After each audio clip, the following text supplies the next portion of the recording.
Gonna take you down, deep down to the front line.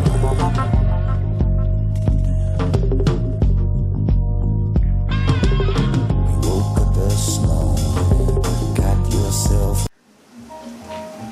Hi everybody, this is Mzbomey, and as you can see, I'm back in the kitchen today with a recipe. This recipe was requested by one of my friends, Steve, who is Meal Team 66. Today's recipe is going to be bacon lasagna. Yeah, I know, I had you at bacon. Okay, so let me kind of break this down for you as how we're going to do this. You're going to need at least 2 packages of bacon, at least 1 cup of mozzarella cheese. You're going to need at least 1 cup of Parmesan cheese. Yeah, I know. I am using sauce out of a jar. Go figure. But that's what the recipe calls for. So you want to make sure that you get meat flavored sauce. 1 cup of red wine, and then you're going to need some chopped garlic. And as you can see here on the back, I've already got my 1 pound of hamburger going. And what I'm going to include in with that too is you're going to need a chopped onion. So I'm going to go ahead and add the onion, which would be equivalent to probably 1 small onion, 1 smaller medium-sized onion. Get your hamburger browning. And then get some of your garlic in the pan there too as well, if I can get this open. Probably about that much garlic. Put that in there as well. Okay. And then you're going to also want to add your cup of red wine to that as well. Okay.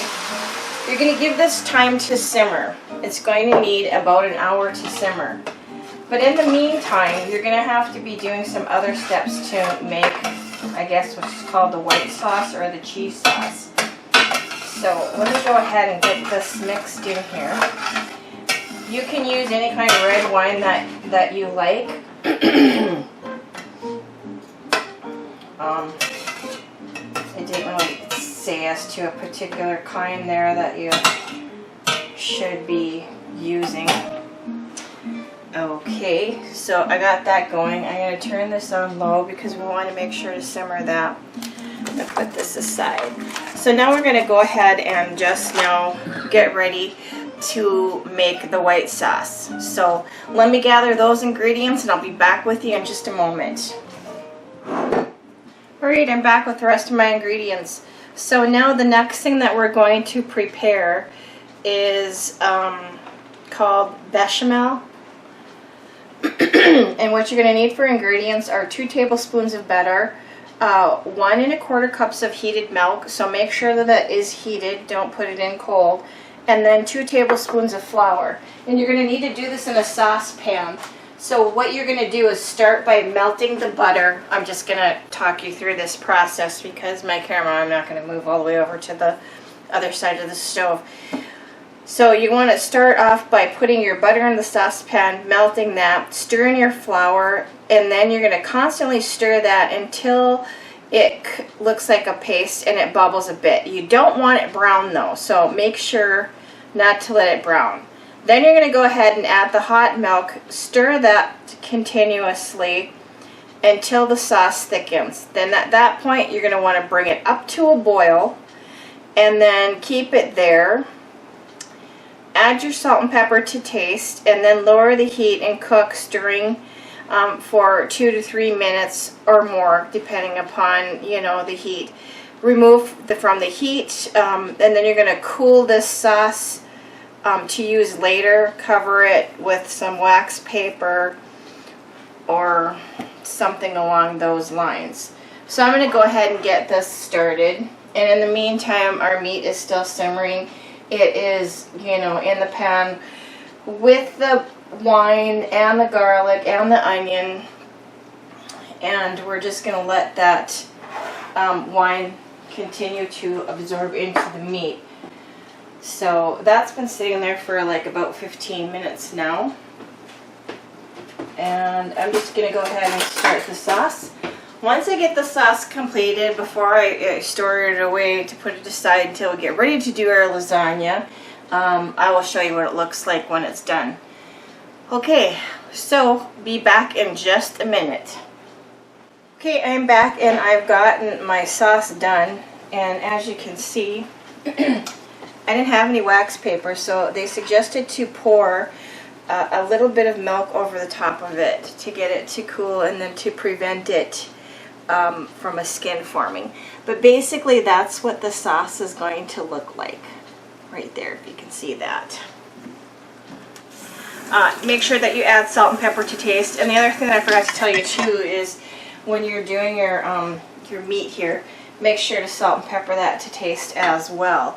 So what I'm going to do is put this aside. I'm going to let this cool down for a little bit. I'm going to let the meat finish cooking because we got like about another 20 minutes or so before I can take that out of the pan, drain off the excess, and then we can go ahead to proceed to make the bacon lasagna.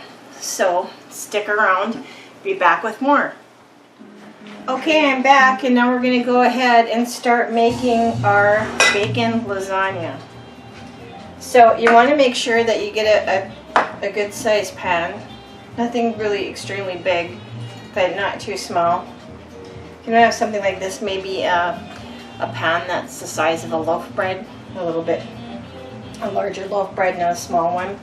So what I'm going to do is start putting the bacon around here, and I'm going to put half of it in there and half of it out because we want to make sure that we're going to have enough to just now go ahead and cover the top when we are all done.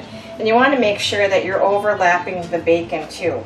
Okay, so make sure that when you're doing this that you're overlapping the bacon. I decided to go with a little bit thicker cut bacon,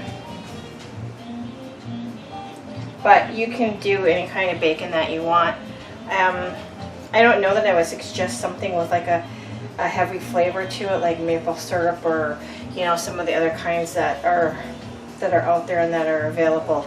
I think with all the other ingredients that are going to be combined together, you probably don't want that added taste to it. Okay. So I'm going to go ahead and finish this up, and while I'm doing this, I wanted to go ahead and take a minute and say thank you to everybody who participated, donated, helped out with Justin's final mission. We achieved our goal, we surpassed our goal, and now the contest is officially over, and we'll be doing the drawing just before July 4th. I think that weekend before July 4th. I'm not sure exactly which date that we have in mind, if it's Saturday or Sunday, but just know that that is coming in the works. And like I said, thanks again for everybody who helped with time, money, energy, that took part in the giveaway. Good luck to all those, by the way, who participated in the giveaway. The other thing that I wanted to mention that's not really gun related, we have a marathon that goes on here every year. It's called Grandma's Marathon, and that just got done yesterday.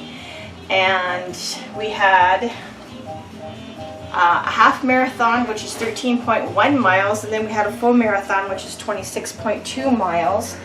And we had, how many people complete the marathon? Yeah, I had my information there, and then you moved it on me, KB. How many do we have participating this year that finished? 7,518 finished.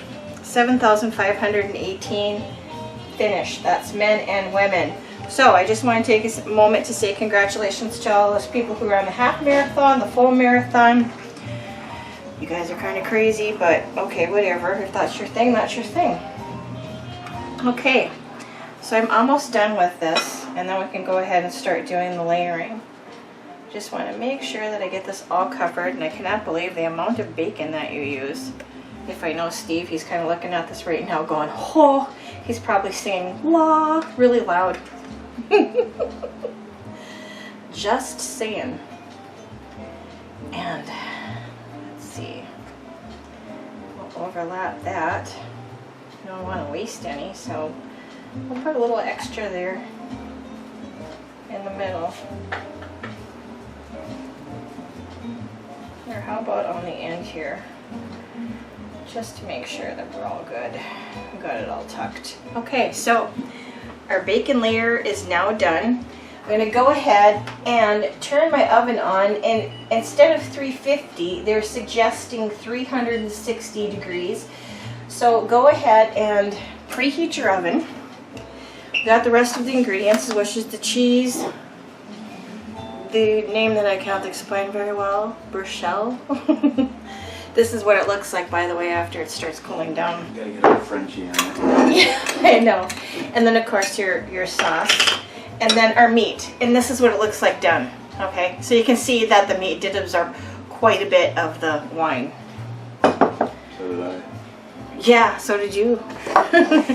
And then also you want to make sure that you have your noodles. I'm going with the oven baked ready lasagna noodles. These work fabulously. The cook time for this is going to take about 45 minutes once that you get all of your lasagna together.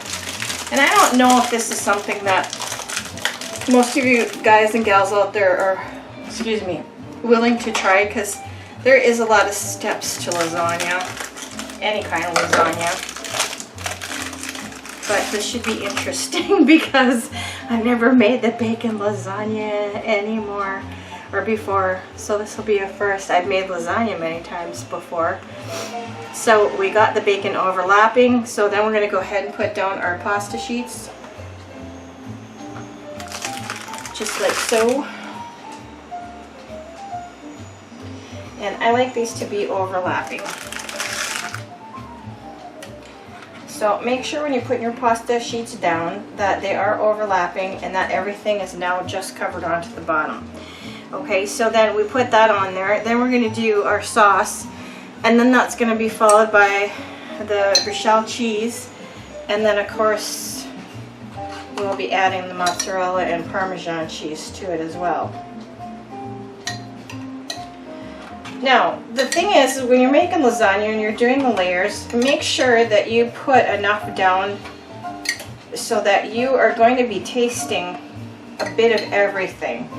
You don't want to put too much cheese or too much sauce, because when you take that bite and you bite into those layers, you want to make sure that you are getting the taste of everything. Okay, so that's all you need to do is just spread it around on your sheet like so. That should be enough sauce there. Okay, and then the next thing that we're going to do is put some of this cheese down, Bechamel cheese. I'm sorry, I keep saying it incorrectly. This kind of reminds me of a version of ricotta cheese, which I'm sure you probably could use if you didn't want to go ahead and make this up. So let's see if we can get some of this to spread out a bit, and a little bit more here. And let's make sure we got a little bit here in the corners, because like I said, you want to make sure that you get a taste of everything. Alright. Now if you wanted to doctor this up, you probably could add some of your own spices in there. If you like oregano, you could add a little bit of oregano. You know, you can always, that's the beautiful thing about recipes, you can change it up to make it what you want.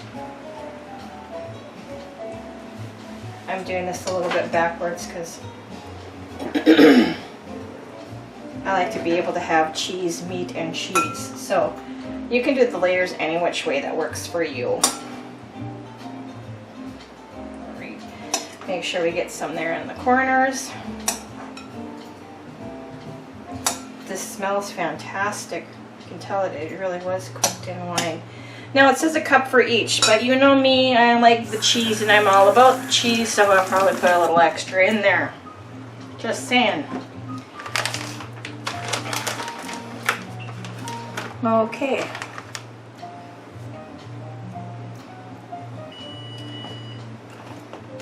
And as you can see, our oven is ready. Put some parm down.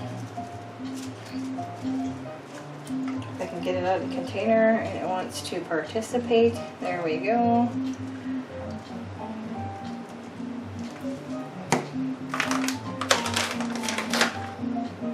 And put some mozzarella down. Make sure that you get there into the corners, and then you get a pretty good even layer all the way around. So now when you're done, you're going to be tasting sauce, cheese, meat, and some more cheese, which is fantastic. Okay, I just got to press this down to make sure that everything spreads out evenly. And I'm going to add a little bit more there. There we go. All right, now we're going to do another layer. And then I'm just going to repeat this process. I'm going to go ahead and finish this up. When I get back, we'll be wrapping off the top with bacon and popping it in the oven, so stick around. Okay, I'm back, and as you can see, I got the last layer on here, which is my cheese. I had my Parmesan cheese, my mozzarella cheese, and what I'm doing now is just going around and making sure this all gets covered on top and that everything is kind of overlapping one another, which it seems to be doing. And I must have dropped cheese because Shelby's like, oh my god, there's cheese on the floor. Get out of the way. Alright. So you're just going to go right around your pan, wrap up your bacon like so. Alright. Now, the other thing is because I got this piled kind of high and there's probably going to be a little bit of spillage or overage, you're going to want to make sure to put a cookie sheet on the bottom there so that you don't have anything spilling over on into your oven. Boy, am I messy. Okay, so here's what it's going to look like before it's cooked. And as you can see, we got it all wrapped and ready to go. And KB, if you'd be so kind to give me a cookie sheet. I'm going to pop this in the oven. This is going to get baked for 45 minutes or until your bacon is done. Now I know that everybody's thank you oven is a little bit different, so you probably want to keep an eye on that as well.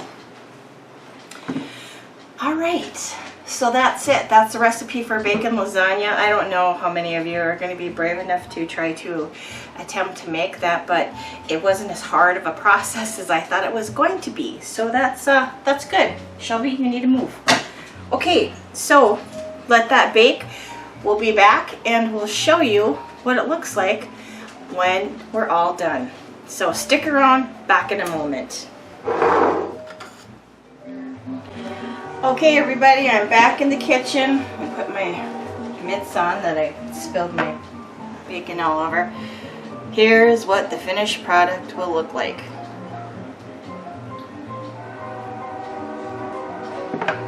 So I just put this on the cooling rack to cool for a minute, and I'm going to go ahead and cut this up and let KB have a taste.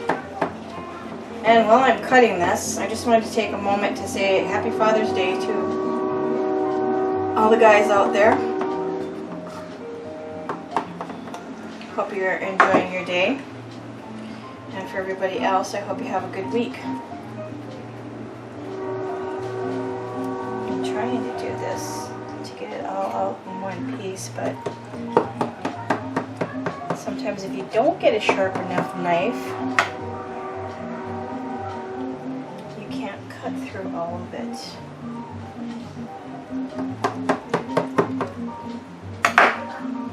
This took a little bit longer than anticipated.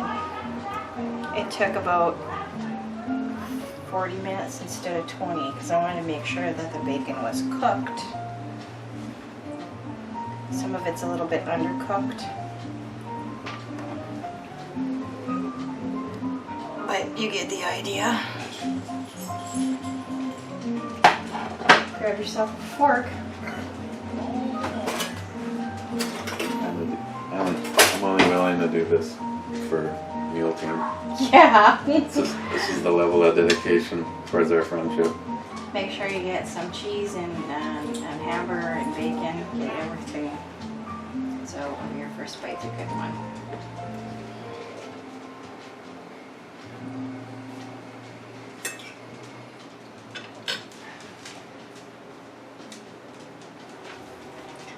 I'm gonna try a little piece of this. I know that this is probably so loaded with sodium that,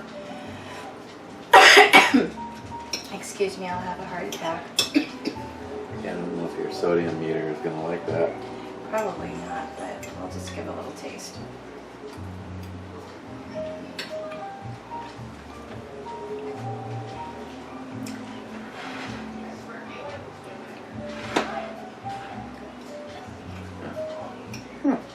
Interesting. Not exactly what I thought it was going to be. I should probably go in the oven for another couple minutes. But to me, I can't taste anything but all of the salts because of the sodium, but what do you think? No, it's not bad. That's like I asked you, it's like, how long is that? I almost wonder if, you almost need to take what they said was the time And triple it. and triple it, but cook it like you would normally and cover it so that the top doesn't get all burnt up. But I don't know if that. I mean, the center looks like it's cooked to the point where it's more than edible. Like At the bottom is just no. I mean, it's cooked, but to me, it's undercooked bacon because and everybody's bacon is different. Because to me, I like bacon that's like that way. Yeah. And it's a lot harder for all that to cook when it's mingled amongst all the sauce and cheese. Being that it's on the bottom, though, you think with the pan and everything, it would get a sufficient amount of heat to just now go ahead and cook. But I mean, obviously, you can tell I'm not like fearing for my life or anything. It's it has a good taste to it, but I can see why you're not gonna like it just because it's pretty sodium heavy. yeah, it is. It's not something that maybe people who are diabetic would want to be gravitating towards either. You know, gotta watch all of that. But put it in the microwave for a couple more minutes. Yeah, I would Could be say. right up. I would say I would cover it in tin foil and cook it much longer than they recommend. Then pull the tin foil off and allow the top to crisp up like that. Yeah. So that's it. That's the recipe. That's your bacon lasagna. It's gonna be even better tomorrow. Yeah. Until then, this is Mzbomey saying good night, good eats, wherever you are.